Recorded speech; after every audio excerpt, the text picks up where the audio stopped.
Mesdames, Messieurs, bonjour. Très heureux de vous retrouver dans ce 13h au Bénin. Voici le sommaire. Cotonou a abrité une rencontre de haut niveau du comité des experts du Bénin et du Niger sur la réouverture de la frontière entre les deux pays.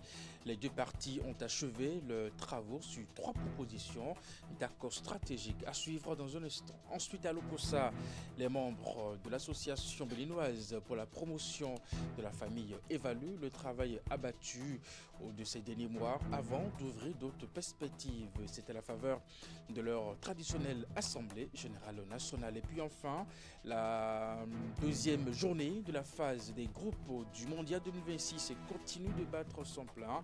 Le week-end a été assez mouvementé et particulièrement marqué par la troisième victoire de l'Afrique décrochée par l'Égypte après celle de la Côte d'Ivoire et du Maroc. On note aussi la relance du Brésil, des Pays-Bas et la grande difficulté de la Belgique qui peine à se lancer dans cette compétition. Le résumé de tout ceci est à suivre dans la fenêtre du mondial. Et voilà pour vous le sommaire de cette édition. À nouveau bonjour et bienvenue. Si vous nous rejoignez, on parle diplomatie entre le Bénin et le Niger. Le comité des experts du Bénin et du Niger sur la réouverture de la frontière commune entre les deux pays était en travaux les 20 et 21 juin 2026. Même si aucun communiqué officiel n'est sorti de cette rencontre, les deux parties ont tout de même achevé leurs travaux sur trois propositions d'accord stratégiques. Le premier relatif à la défense, le deuxième à la sécurité, le plus important d'ailleurs, côté nigérien, et puis le troisième accord porte quant à lui sur les modalités de normalisation économique et juridique entre les deux États. Les détails dans ce récit de Vigile Roléon. La réouverture de la frontière entre le Bénin et le Niger devra certainement attendre encore quelques jours. Mais les démarches qui militent pour le rétablissement de la coopération bilatérale entre les deux États se multiplient. Réunis à Cotonou du 20 au 21 juin 2026, les comités d'experts du Bénin et du Niger ont achevé leurs travaux ce dimanche. Les discussions ont été conduites par Olusegun Adjadi Bakari, agissant en qualité de ministre en charge de l'intégration africaine pour le compte de ce dossier. Les experts béninois commis à ces travaux ont convenu avec leurs homologues de Niamey de trois projets d'accords stratégiques destinés à relancer la coopération bilatérale et à préparer à la réouverture de la frontière commune, fermée depuis le coup d'État militaire de juillet 2023 au Niger. Pour la partie nigérienne, la priorité sécuritaire n'est pas négociable. Nous avons verrouillé la priorité sécuritaire. Nous avons également jeté les bases d'une normalisation économique et juridique. Les principes de l'exonération des taxes sur le transit, de l'interdiction de la mise en consommation, de la révision des charges et du règlement des contentieux sont désormais inscrits dans nos engagements communs. Je formule l'espoir au nom de toute la délégation béninoise, mais au nom de nos délégations, parce que je pense qu'après 48 heures que nous avons passées ensemble, nous formons une seule délégation ici avec un seul objectif, refaire naître cet amour et ce lien séculaire qu'il y a entre nos deux peuples, entre nos deux pays. J'ai bon espoir que chacun de nous rendra compte à ces autorités, comme vous l'avez dit, pour une validation formelle, une ratification des conclusions auxquelles nous sommes parvenus et pour que, de manière très rapide, nous puissions les mettre en œuvre au bénéfice de nos populations respectives. Le ministre d'État nigérien en charge de l'Intérieur et de la Sécurité a salué l'initiative et la démarche qui consiste à préférer le dialogue à la confrontation. Il a ensuite insisté sur la transparence totale en ce qui concerne les dispositifs militaires étrangers qui seraient à proximité de la frontière. Et face à cette exigence, le Bénin a aussi donné toutes les assurances nécessaires. Il faut dire que les deux parties affichent des postures totalement optimistes et résolument engagées vers le dénouement total. Il est attendu des autorités respectives de ces deux pays la ratification dans les meilleurs délais des accords stratégiques auxquels les experts sont parvenus. Une ratification qui pourrait déboucher dans les tout prochains jours sur la réouverture de la frontière. En image, la douane béninoise poursuit son offensive contre les réseaux de contrebande le samedi 20 juin 2026. Une opération menée à Bétérou par le service régional de lutte contre la fraude du Borgou à Libouri a permis la saisie de 3000 cartouches de chasse de calibre 12 dissimulées dans un véhicule en provenance de Djougou, informe la cellule de communication de la douane béninoise. Cette importante interception, la deuxième en moins de 2 semaines, illustre la détermination des services douaniers à combattre le trafic illicite et à renforcer la sécurité du territoire national. Je vous l'annonçais en titre, les membres de l'association béninoise pour la promotion de la famille évaluent le travail abattu de ces derniers mois avant d'ouvrir d'autres perspectives. C'est à la faveur de la traditionnelle assemblée générale ordinaire. Les travaux se déroulent à Lokossa, chef-lieu du département du Mono, sous le thème ABPF, renforcer la confiance à travers une gouvernance transparente et inclusive. Retour ici sur la cérémonie d'ouverture avec Narcisse Alossé. C'est sous le signe de l'innovation et du débat scientifique que s'est tenu ce vendredi de l'Académie, organisée par la Commission permanente santé de l'Académie des sciences, arts et lettres du Bénin. La thématique répond aux difficultés relevées dans des zones périphériques du système sanitaire béninois. L'intelligence artificielle apporte aujourd'hui, en tout cas, beaucoup de possibilités, beaucoup de possibilités d'amélioration, d'épanouissement de tout système comme de tous les individus.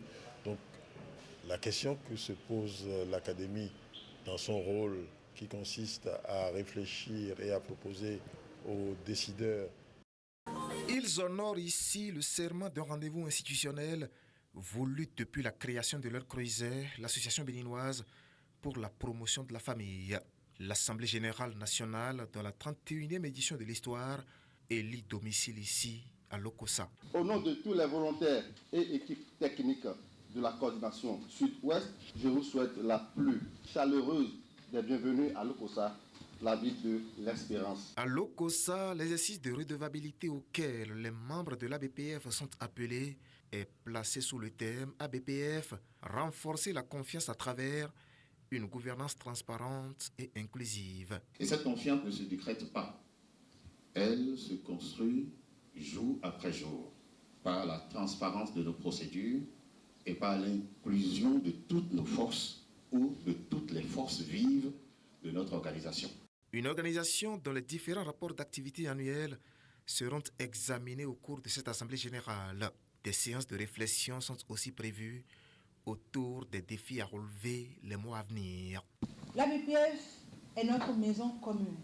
Elle ne se construit pas dans l'isolement, mais dans la convergence de nos forces, de nos idées et de nos énergies. C'est la pérennisation de cette maison commune qui doit guider chacune de nos décisions. Tour à tour, les représentants du maire de Lokossa et du préfet du Mono ont salué cet appel empreint de solennité qui repose les bases de la redevabilité à la BBF. Quelques heures avant, il y a eu la grande innovation avec un clin d'œil à l'environnement à travers la mise en terre des plants. Nous avons décidé de marquer Lokossa par notre passage. Plus de 200 plants de plusieurs variétés ont été mis en terre pour la circonstance.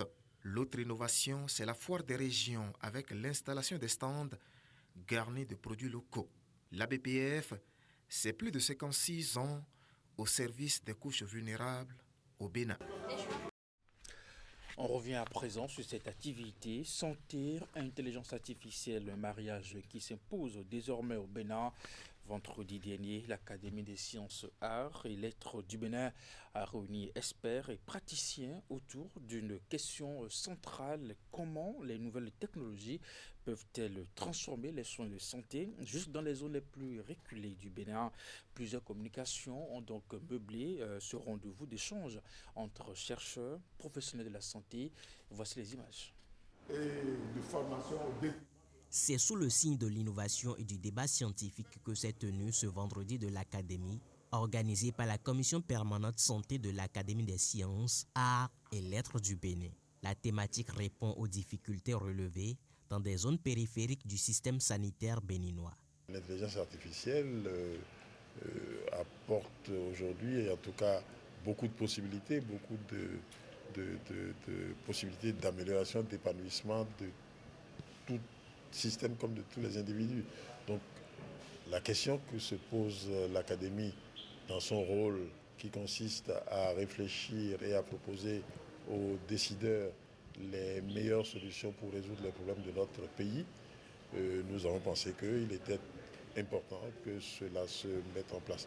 Cela répond aussi à un besoin des acteurs du système de santé de notre pays, quel que soit le niveau de ces acteurs-là, qu'il s'agisse des acteurs périphériques comme des acteurs au niveau les plus centraux, qu'il s'agisse du CNHU, des hôpitaux de zone ou même du ministère de la Santé.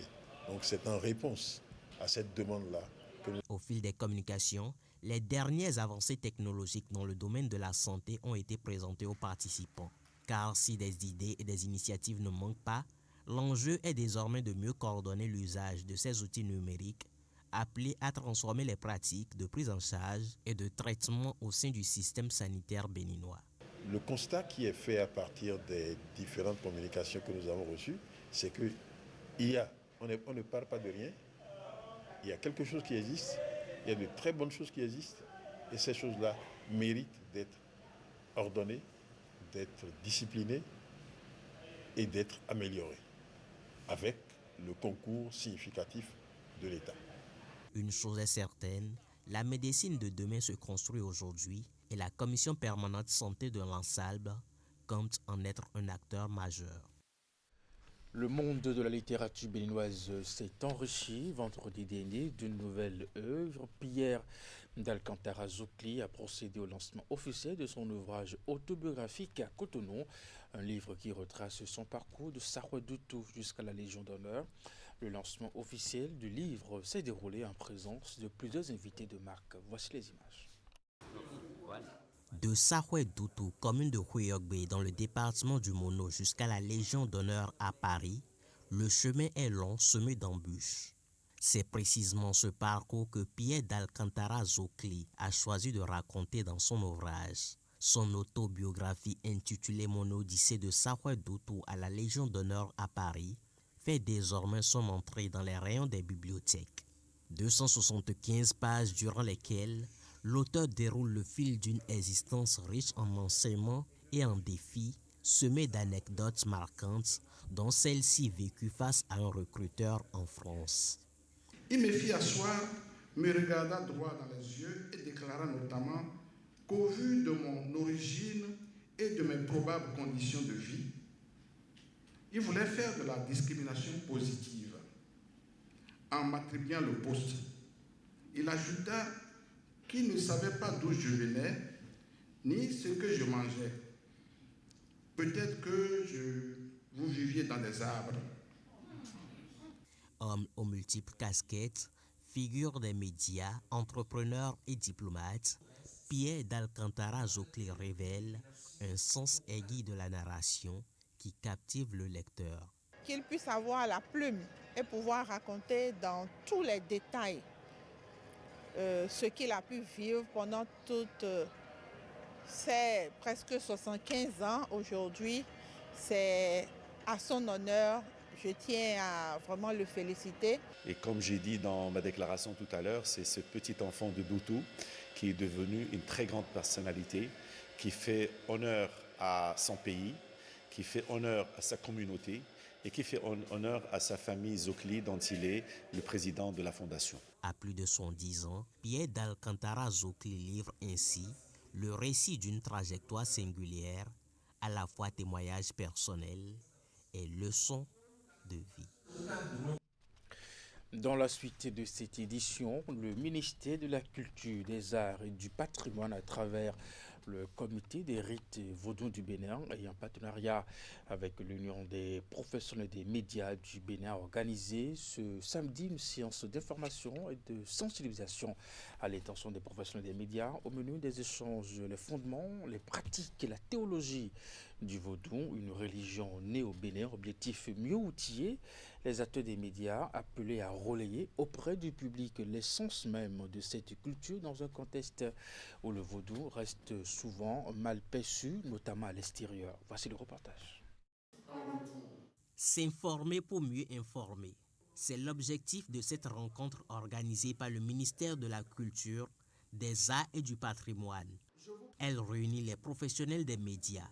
Au menu des discussions dirigées par le comité des rites vaudous, comprendre dans le détail ce qu'est le vaudou, sa théologie ainsi que d'autres aspects liés à cette religion qui trouve ses racines au Bénin. Cette activité permet donc aux journalistes d'avoir les éléments de langage, la déconstruction du langage sur le vaudou qui a subi des assauts par le passé du missionnaire, du colonialisme et aujourd'hui de beaucoup d'incultes se faisant passer pour des gens qui appréhendent certains pans de la culture vaudou. Une initiative saluée par les concernés. Pour ces hommes et femmes des médias, appelés à informer un large public, l'exercice tombe à point nommé. Je crois que c'est une très bonne initiative qui mérite d'être encouragée, aussi bien à l'échelle nationale qu'internationale, pour démythifier tout ce qui se dit autour du vaudou et permettre que notre tradition retrouve ses lettres de noblesse. Cette communication, cette rencontre nous permet de faire la part des choses et de savoir désormais dans nos productions quel est le lexique, quelle est la grammaire, quels sont les mots que nous devons ou bien auxquels nous devons faire désormais attention lorsque nous voulons parler de cette culture-là qui est partagée par des millions de Béninois, d'Afro-descendants à travers le monde. Au-delà de l'aspect pédagogique, c'est tout un travail de déconstruction des préjugés qui s'amorce. L'espoir est de voir les médias porter un regard plus juste sur la religion vaudou au Bénin comme à l'extérieur. Le mal et le bien. La deuxième édition du festival Oculus s'est ouverte au centre EYA d'Apapa Cotonou. La rencontre met en avant la musique et l'impact social à travers des panels de discussion, des masterclass, des concerts et des dons. Pour cette édition 2026, l'initiative pour les initiateurs, les organisateurs entendent sensibiliser la jeunesse sur les violences basées sur le genre, une manière pour ces derniers d'accompagner l'Institut national de la femme, partenaire de l'événement, dans sa mission. Le point avec Ingrid Eder, Simon Roloni.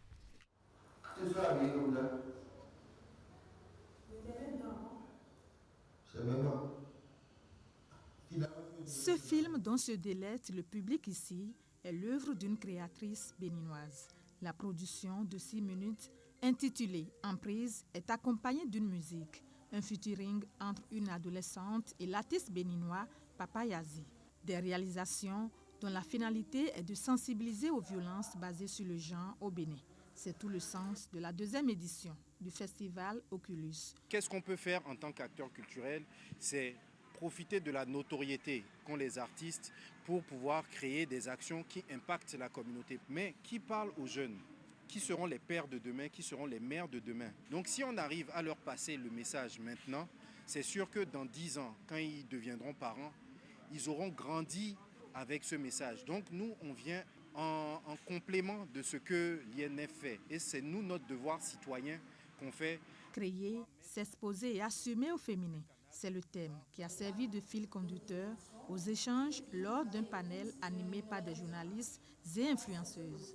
À leur côté, la présidente de l'Institut national de la femme et bien d'autres partenaires venus en soutien à l'activité. Ce concept m'a beaucoup plu parce qu'il s'adresse aux jeunes, il s'adresse aux moins jeunes, mais il met en action des jeunes. Et l'Institut national de la femme, qui est dans la prévention contre les violences à l'égard de la femme et de la fille, mais aussi dans la promotion du leadership féminin, rester insensible à une forme aussi originale, à la fois de prévention et de promotion des droits des femmes.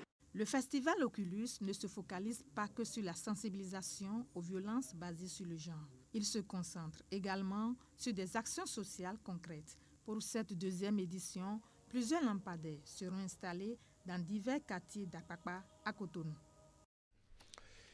La culture Youm était à l'honneur ce week-end à Cotonou. La Commission nationale linguistique Youm, section de Cotonou, a célébré l'édition 2026 du festival Zolari à la place de l'Amazone.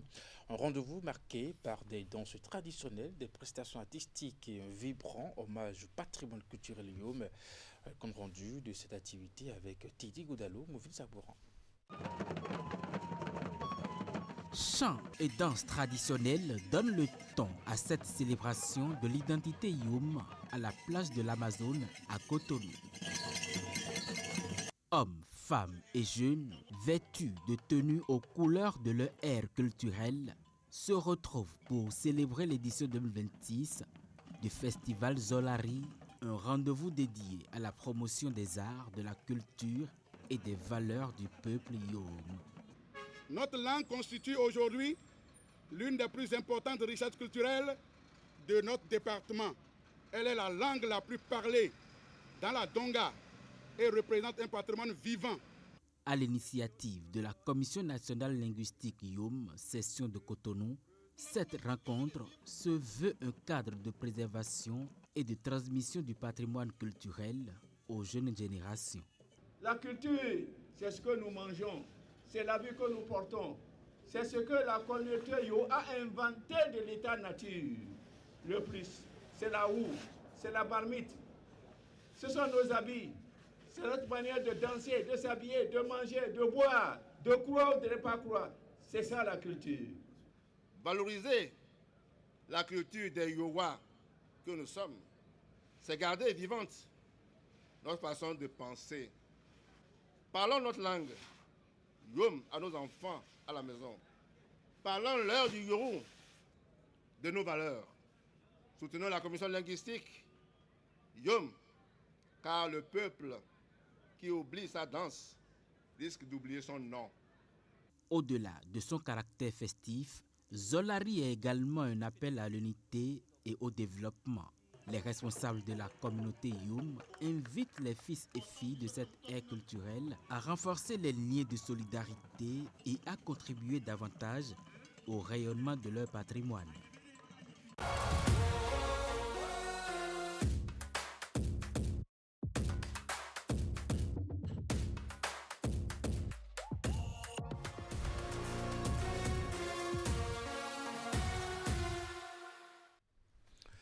La deuxième journée de la phase des groupes du Mondial 2026 continue de battre son plein. Le week-end a été assez mouvementé et particulièrement marqué par la troisième victoire de l'Afrique décrochée par l'Égypte après celle de la Côte d'Ivoire et du Maroc. On note aussi la relance du Brésil, des Pays-Bas et la grande difficulté de la Belgique qui peine à se lancer dans cette compétition. Le résumé de tout ceci dans cette fenêtre du Mondial. L'Égypte brise enfin une malédiction vieille de plusieurs décennies. Tout premier représentant du continent à ce niveau de compétition, les pharaons d'Égypte obtiennent enfin une victoire en Coupe du Monde. Il fallait donc attendre une 4e participation pour voir l'équipe égyptienne décrocher ses 3 premiers points officiels au bout de 90 minutes. Après une entrée en liste timide face au Diable Rouge de la Belgique, Mohamed Salah et ses coéquipiers s'imposent par 3-1 à leurs homologues de la Nouvelle-Zélande dans un match renversant. Un succès qui positionne l'Égypte en tête du groupe G avec 4 points devant l'Iran et la Belgique qui se sont neutralisés sur un score nul et vierge au bout de la nuit. Il offre ainsi à l'Afrique sa 3e victoire après celle de la Côte d'Ivoire face à l'Équateur au cours de la première journée et celle du Maroc face à l'Écosse à sa 2e sortie dans la compétition. Sans l'une doute, l'une des surprises de cette 23e Coupe du Monde, l'équipe du Cap-Vert continue de marquer les esprits. Pour leur toute première apparition sur la scène mondiale, les requins bleus enchaînent avec un 2e nul face à 2 champions du monde. Après un nul d'entrée face aux champions d'Europe en titre, les joueurs du sélectionneur Boubista ont contraint les Uruguayens au partage de points pour leur 2e sortie dans la compétition. Score final, 2 buts partout et le Cap-Vert enregistre ses 2 premiers buts historiques dans l'histoire de la Coupe du Monde avant leur dernière sortie de la phase des groupes face à l'Arabie Saoudite dans quelques jours. La Côte d'Ivoire de son côté a laissé un goût de mission inachevé en fin de semaine écoulée. Après un succès étriqué face à l'Équateur, les éléphants sont passés non loin d'un exploit historique face à l'Allemagne, 4 fois champion du monde. La bande à Hermès Faye s'incline sur un score de 2-1 face à l'Allemagne, après avoir longtemps mené au score grâce à une réalisation de son capitaine Franck Kessié.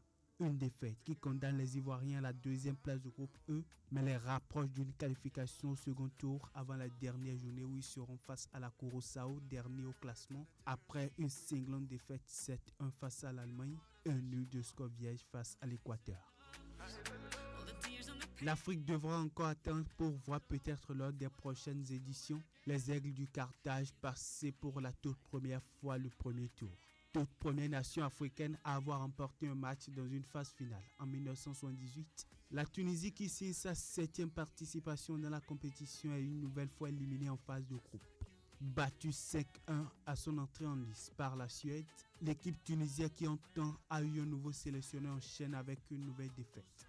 4-0 face au Japon et une élimination certaine avant la dernière journée de la phase de groupe où elle sera face aux Pays-Bas, actuel leader du groupe F.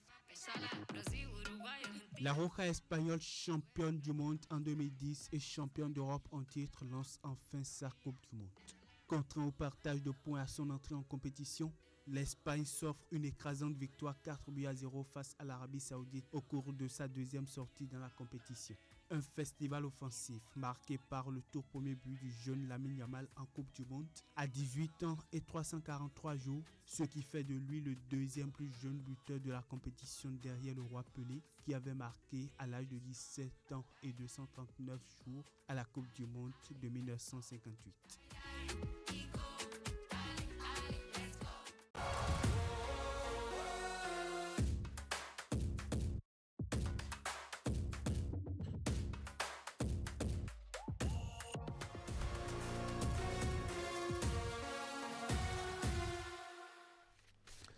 À la suite de cette fenêtre sur le mondial, retrouvez justement votre grande émission sportive ce soir à partir de 21h. Madame, Monsieur, c'est la fin de cette édition. Merci de l'avoir suivi, de votre fidélité à nos programmes à 16h. C'est votre bulletin d'information 19h30, la grande édition de la soirée. Juste après votre émission, l'info continue. Portez-vous bien et à très bientôt.